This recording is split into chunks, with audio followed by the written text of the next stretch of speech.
El pequeño escribiente florentino, del escritor italiano Edmondo de Amici, cuento publicado en 1886. El pequeño escribiente florentino. Tenía 12 años y cursaba la cuarta elemental.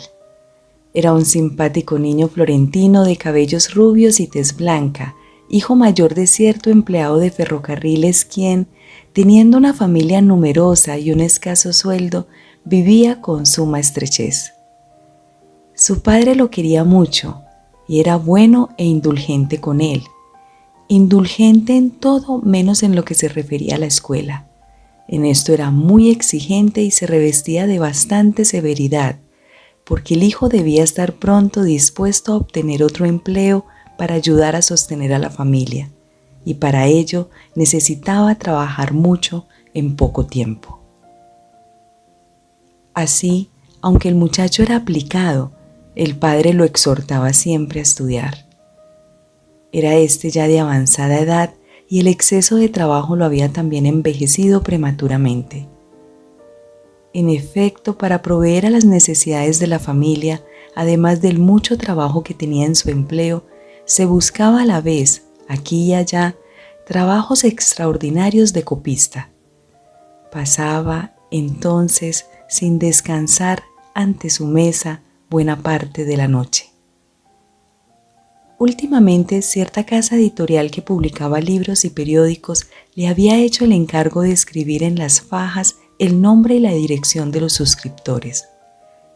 Ganaba 3 florines por cada 500 de aquellas tirillas de papel, escritas en caracteres grandes y regulares. Pero esta tarea lo cansaba y se lamentaba de ello a menudo con la familia a la hora de comer. «Estoy perdiendo la vista», decía. «Esta ocupación de noche acaba conmigo».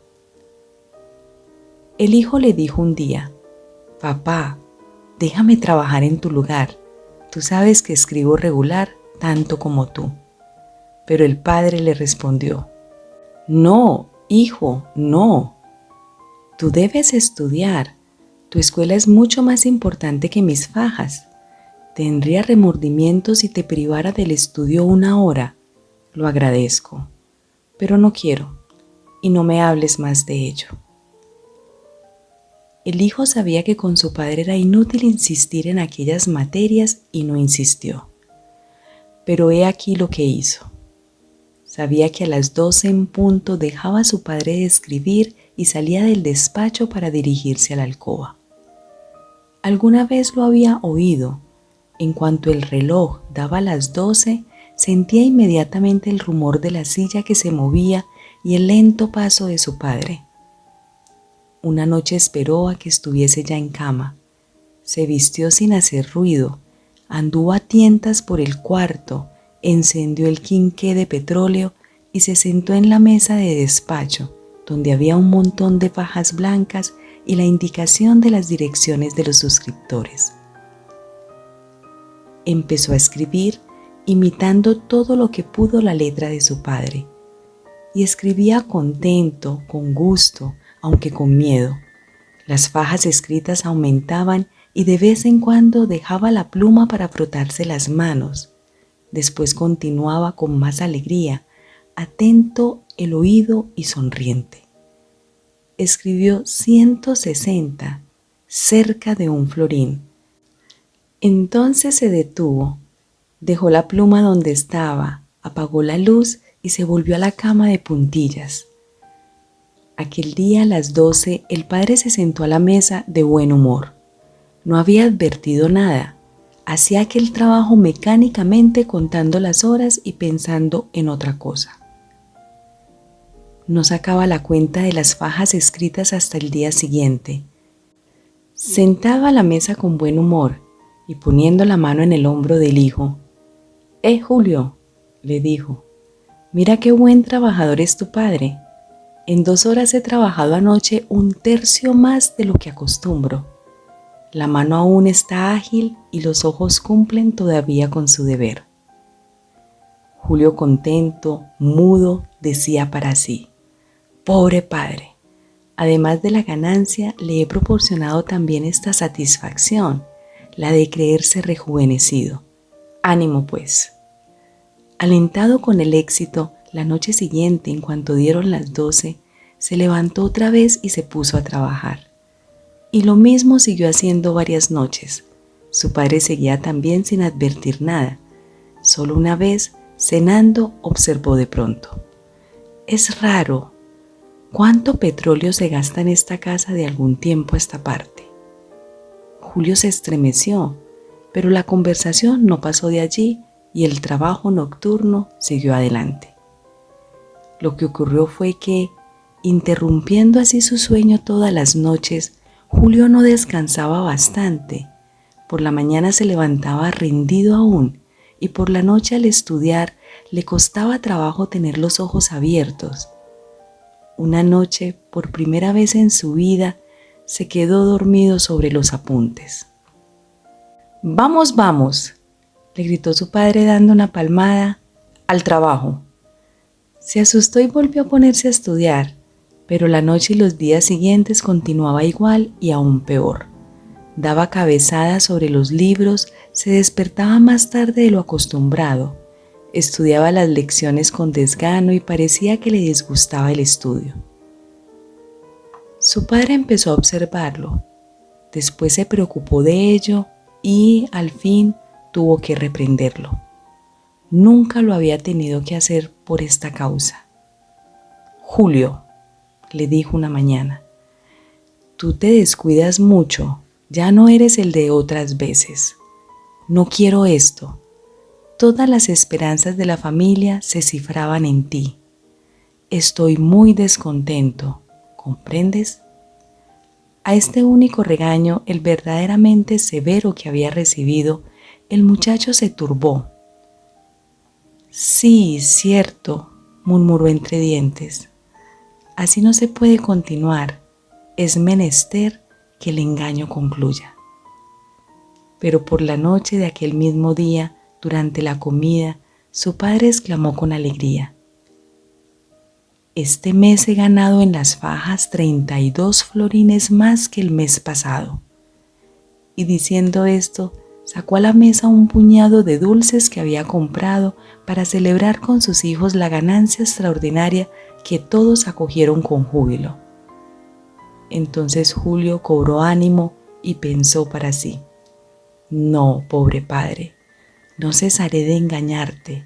Haré mayores esfuerzos para estudiar mucho de día, pero continuaré trabajando de noche para ti y para todos los demás». Y añadió el padre: «32 florines.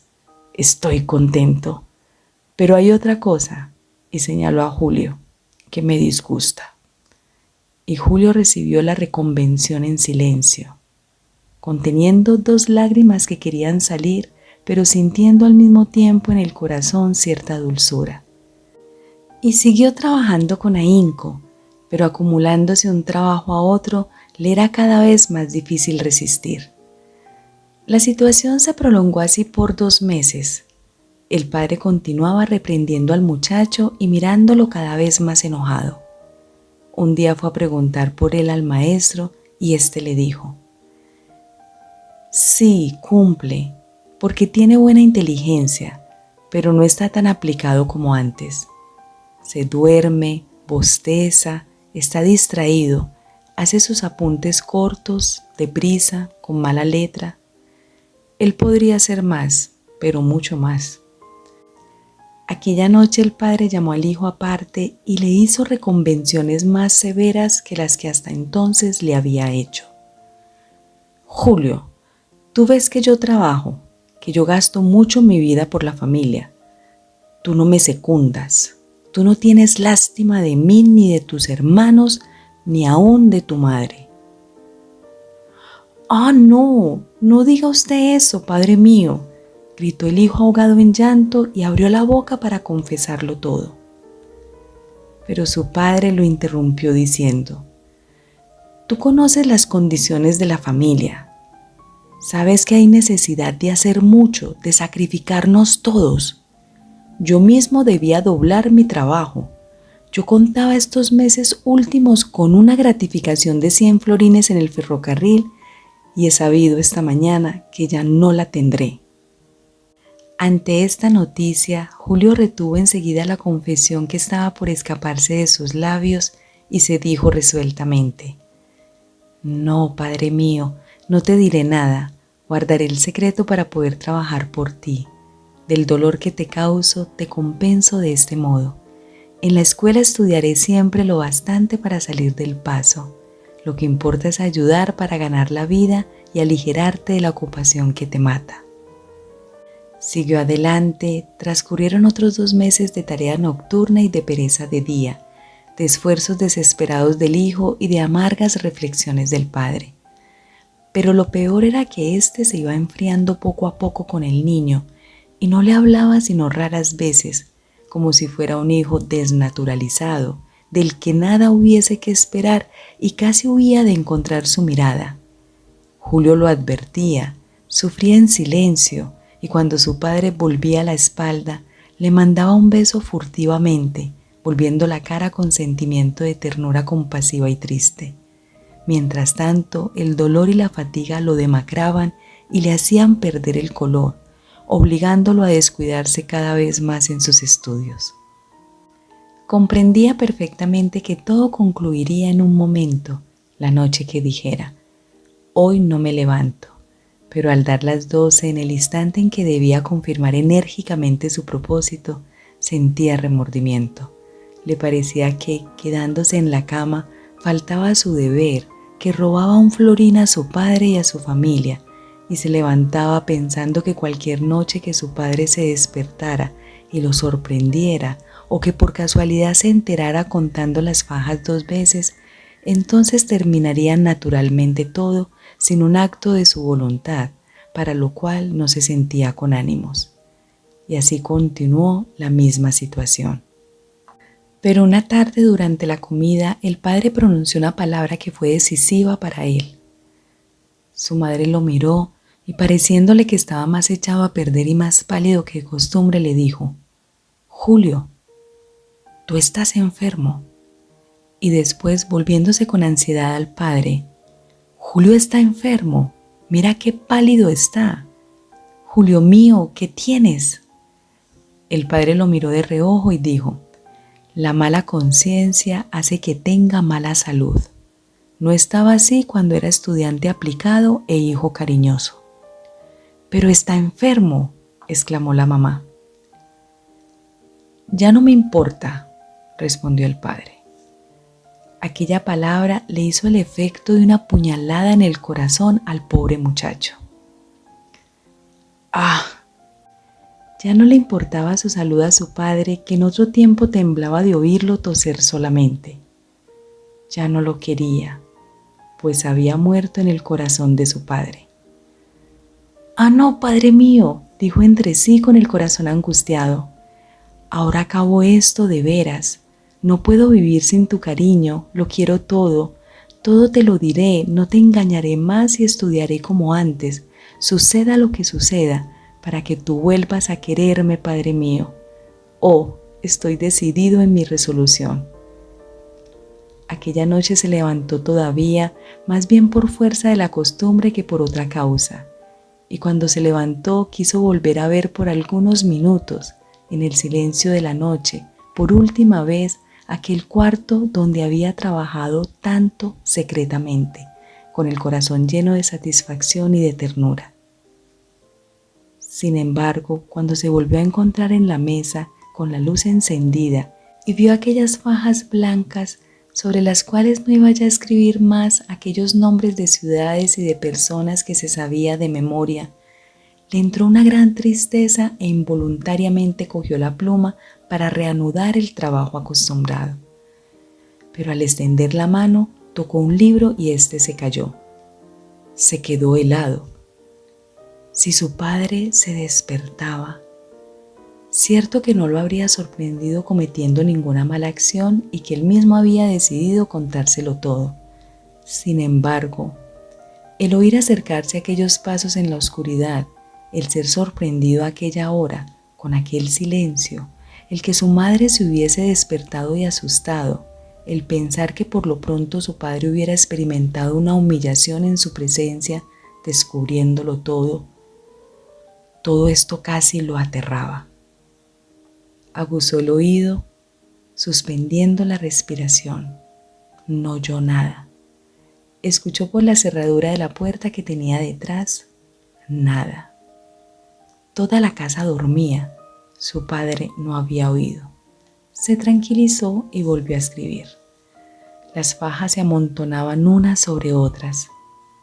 Oyó el paso cadencioso de la guardia municipal en la desierta calle. Luego ruido de carruajes que cesó al cabo de un rato. Después, pasado algún tiempo, el rumor de una fila de carros que pasaron lentamente. Más tarde, silencio profundo, interrumpido de vez en cuando por el ladrido de algún perro. Y siguió escribiendo. Entretanto, su padre estaba detrás de él. Se había levantado cuando se cayó el libro y esperó buen rato. El ruido de los carros había cubierto el rumor de sus pasos y el ligero chirrido de las hojas de la puerta. Y estaba allí, con su blanca cabeza sobre la negra cabecita de Julio. Había visto correr la pluma sobre las fajas y en un momento lo había recordado y comprendido todo. Un arrepentimiento desesperado, una ternura inmensa invadió su alma. De pronto, en un impulso, le tomó la cara entre las manos y Julio lanzó un grito de espanto. Después, al ver a su padre, se echó a llorar y le pidió perdón. «Hijo querido, tú debes perdonarme», replicó el padre. «Ahora lo comprendo todo. Ven a ver a tu madre». Y lo llevó casi a la fuerza junto al lecho y allí mismo pidió a su mujer que besara al niño. Después lo tomó en sus brazos y lo llevó hasta la cama, quedándose junto a él hasta que se durmió. Después de tantos meses, Julio tuvo un sueño tranquilo. Cuando el sol entró por la ventana y el niño despertó, vio apoyada en el borde de la cama la cabeza gris de su padre, quien había dormido allí toda la noche junto a su hijo querido. Fin. Edmondo de Amici nació en Italia en 1846, novelista, periodista y autor de libros de viajes. Su obra de carácter instructivo, pedagógico y popular le convirtió en la voz más representativa de una corriente literaria caracterizada por una bondadosa emotividad que gozó de gran aceptación en su país a finales del siglo XIX. Desde muy joven, de Amici mostró un fuerte patriotismo. A los 16 años ingresó a la Academia Militar, donde obtuvo el título de oficial.